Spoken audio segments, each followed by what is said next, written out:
mon cher Julien. Il faut savoir que dans tous les corps, je dirais, de l'armée, il y a une équipe de France. Et ce soir, nous avons le privilège, l'honneur de recevoir le capitaine de cette équipe de France, qui est ligérien en plus, Frédéric Ronze. Allez, tout de suite après ce jingle.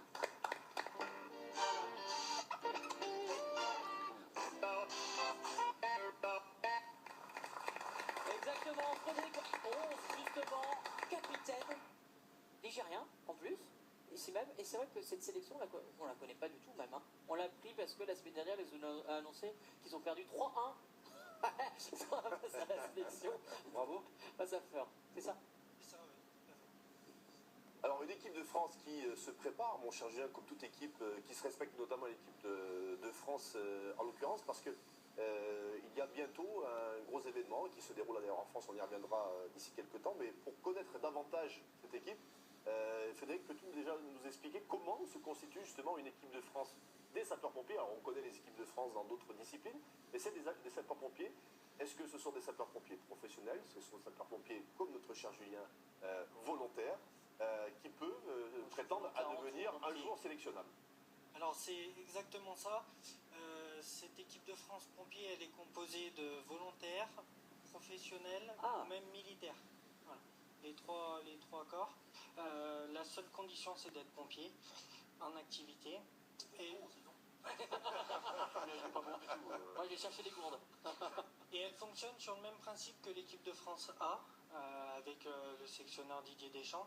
C'est exactement le même principe, c'est-à-dire qu'il y a un staff avec un sélectionneur adjoint. C'est Christophe Brossard et son adjoint, donc c'est Walter Rosier, qui était ancien joueur de la sélection tous les deux. Et donc ça fonctionne sur le même principe, c'est-à-dire qu'ils ont à disposition un vivier de joueurs.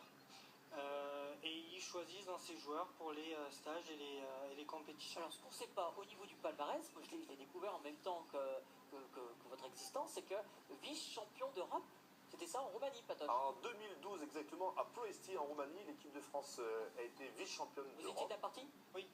Oui. En tant que capitaine aussi? Non, en tant que joueur, en 2009 à Rotterdam aussi, où on avait terminé 5e. Et là, on a perdu à la 93e minute contre les Roumains en Roumanie. Chez eux, voilà, chez eux.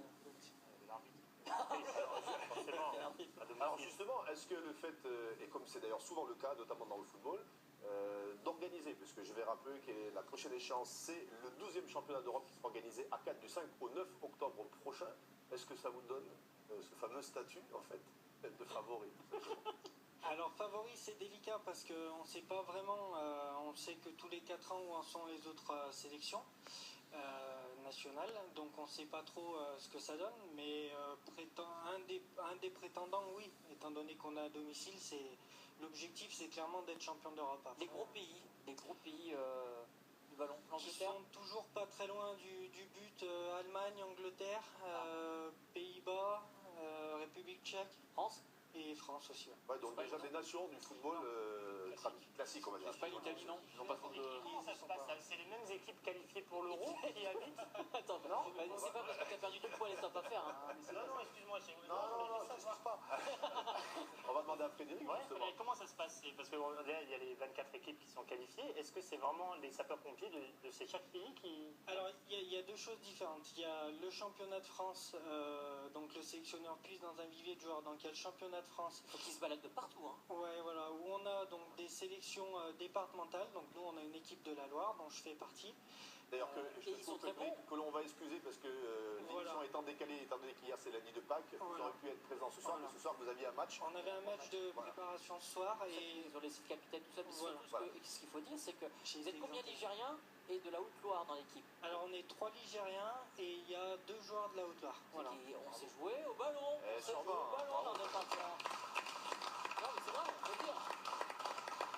Alors, moi j'aimerais rebondir aussi parce que vous le savez, et je l'avais dit dans mon discours la semaine dernière, que j'ai une grande estimation et surtout, on va dire, reconnaissance comme beaucoup de personnes sur les sapeurs-pompiers, mais il y a une particularité, c'est que vous participez aux frais. Non, mais ça, on en sourit. Non, mais je cherche un coup, non, mais c'est très important. C'est vrai. Vous participez aux frais d'organisation logistique pour pouvoir tout simplement être sélectionnable. Grosso modo, je résume, vous payez la logistique. Oui, c'est ça. Hallucinant, ça. On paye, C'est hallucinant. on paye une participation en fait. Donc au départ, moi ça fait 9 ans que je suis en équipe de France. Au départ, c'était vraiment une nécessité.